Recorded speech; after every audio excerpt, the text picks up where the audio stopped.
পরিবেশের ভারসাম্য রক্ষা এবং জলবায়ুর বিরূপ প্রভাব মোকাবেলায় ফরিদপুরের সদরপুরে শুরু হয়েছে বৃক্ষরোপণ কর্মসূচি। সরকারের ৫ বছরে ২৫ কোটি বৃক্ষরোপণ অভিযানের অংশ হিসেবে আজ সকালে উপজেলা পরিষদ চত্বর থেকে একটি বর্ণাঢ্য র্যালি বের করা হয়।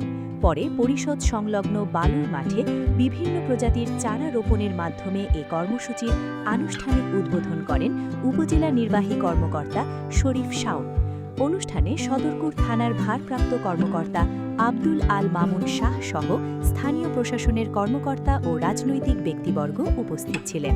এ সময় ইউএনওর শরীফ শাওন আগামী ১৮০ দিনের নির্ধারিত লক্ষ্যমাত্রা অর্জনে সকলের সহযোগিতা কামনা করে বলেন, ভবিষ্যৎ প্রজন্মের জন্য একটি নিরাপদ ও বাসযোগ্য পৃথিবী গড়তে প্রতিটি নাগরিককে নিজ অবস্থান থেকে বৃক্ষরোপণে এগিয়ে আসতে হবে।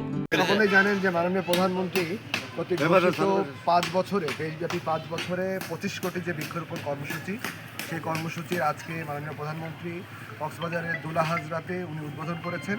একই সাথে আমরা সারা দেশব্যাপী এই কর্মসূচির সাথে একাত্মতা পোষণ করে আজকে সদরপুর উপজেলা পরিষদ চত্বরে বৃক্ষরোপণ কর্মসূচি আমরা উদ্বোধন করলাম।